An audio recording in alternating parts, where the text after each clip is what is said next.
Then you're going to pick the most resistant, the Negro that's the most rebellious, the one who thinks he's all that. You're going to take that Negro, and you're going to take 2 horses, and you're going to position them in opposite direction, the horses. He said, and you're going to take the Negro, you're going to tie each of his leg to one of those horses, opposite side. He said, and you're going to set that Negro on fire.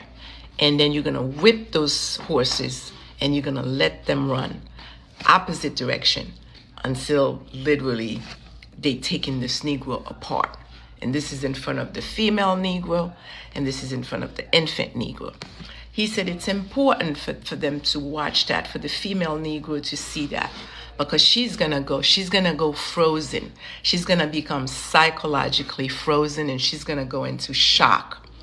And she said, and from that, she's going to decide quickly that she can no longer depend on that Negro psychologically. He's no longer her protector.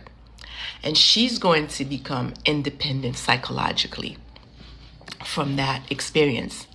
And because of that, she's going to lose her natural abilities, the natural tendency that she had to protect her offspring. She's going to lose those abilities. And she's going to also, from that moment on, she's going to raise her offspring to be like that Negro you just broke. She's going to break her male offspring psychologically. She's going to break them so that they become weak. She wants them to be weak because she thinks that's the only way they can survive. So what happens to that male Negro with those 2 horses don't happen to her offspring. So she's naturally going to do that. And he said with the female Negroes, with the female offspring, she's going to raise her female offspring to be very independent psychologically and not to depend on a male Negro, since there are none around anyway. So he said, once you start this role reversal, what happens basically is for generations to come, it's just going to naturally happen. He said, but you're going to continue. You're going to take you're going to take 2 Negroes and you're going to breed them with 2 female Negroes.